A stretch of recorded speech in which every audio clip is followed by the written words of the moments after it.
Welcome to a phone that has everything. This is the Huawei Mate 20 Pro, and it's been at least a year since I've been this excited for a product. The phone is presented in a matte black cardboard box, pretty similar to past Mate devices, and right on the top you will find the smartphone itself, underneath which a little insert, and if we open this up you get a plastic bag containing an instruction manual and a silicone case. Notice the shape of the cutout here. We've then got Huawei's new supercharger, with a ridiculous spec by the way, but we'll get back to this in a minute. Next to that and the charging cable, you also get a pair of USB Type-C earphones, and right at the bottom, a headphone jack adapter, in case you don't want to use them. As you can probably tell, the Mate 20 Pro from an aesthetic standpoint is a lot to take in. This twilight gradient finish, the square camera array, combined with it being curved from every angle, makes it look distinct in an age where that shouldn't be taken for granted. The back is made of glass, and I do love this twilight color option, but I'm torn because with the midnight blue and emerald green versions of the phone, Huawei have created a new kind of finish. They call it hyper optical pattern. It's really finely textured and feels kind of like a vinyl record. It's premium whilst also being grippy and resisting fingerprints, and is kind of reminiscent of the hyper diamond cut finish on Huawei's P10 a couple years back. And for those of you who've been around for a while, you might know I couldn't stop going on about that phone. The phone also has some other nice touches, like the curves on the camera array being identical to the curve of the phone itself, and this red power key. So, I mentioned that this was a phone with everything, and by that I mean, think of a feature you like on any smartphone, and this one probably has it. We've got an in-display fingerprint scanner, a new type of external storage, not to mention wireless charging, and Huawei's taken it further than that. The Mate 20 Pro doesn't just fast charge wirelessly, but it can actually be used to wirelessly charge other devices. This is an amazing feature. You've then got 3D face detection using a dot projector and infrared scanner, not to mention a huge 4200 mAh battery, and 40-watt supercharging, which should make this pretty much the fastest charging phone on the planet. Even IP68 certification, it's got that too. And we haven't even started on the screen, camera, and what's under the hood.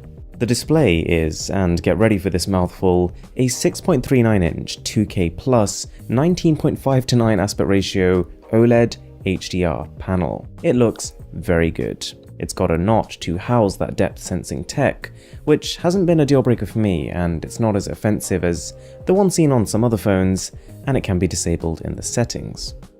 The camera is almost overwhelming in terms of features. There is so much new stuff, even from the Huawei P20 Pro, and this I was not expecting. As well as a 40 megapixel wide-angle camera and an 8 megapixel telephoto, Huawei has now swapped out the monochrome sensor for an ultra-wide 20 megapixel one. This changes things. It allows you to fit an entire room into an image, acts as a macro camera being able to focus on objects only 2.5 centimeters away, and allows you to natively record video in cinema 21:9 aspect ratio. And then there's new modes such as portrait color, which manages to pick out people and the clothes they're wearing from the background and only to color them.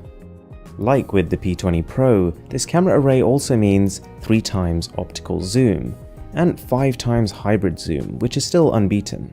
And this time around the AI can take even more control. If it looks like you're not fitting in all the things you're trying to fit in your shot, then it can automatically switch from the wide-angle camera to the ultra-wide. Not to mention you've got a 24 megapixel front camera, which combined with this 3D depth technology means more accurately tracked AR emojis. But maybe the most exciting thing about this phone is the chip. It's powered by 6 gigs of RAM and the Kirin 980. This is the only Android phone in the world powered by a 7nm chip, and from that alone we're expecting 20% more speed with up to 40% better power efficiency. It's got 2 separate neural processing units, each specialized for different kinds of AI tasks. It is an absolute behemoth of a chip, and seeing it in action on EMUI 9.0, this might just be the fastest Android experience ever. This new software has basically trimmed the fat. The number of menus has gone down by 100, The navbar can be replaced with gestures, and some of those actions you previously had to reach up for have now been brought to the bottom of the screen. Oh yeah, and in terms of speed, Huawei have said this is close to 50% smoother, more responsive, and faster in terms of app starting times. And while I haven't been able to do any serious testing on it, you can probably see for yourself it is not slow. The phone goes on sale on the 26th of October here in the UK for £899, and I'll drop a link down below where you can find out more. Thanks a lot for watching, guys. My name is Aaron, this is Mr. Who's the Boss,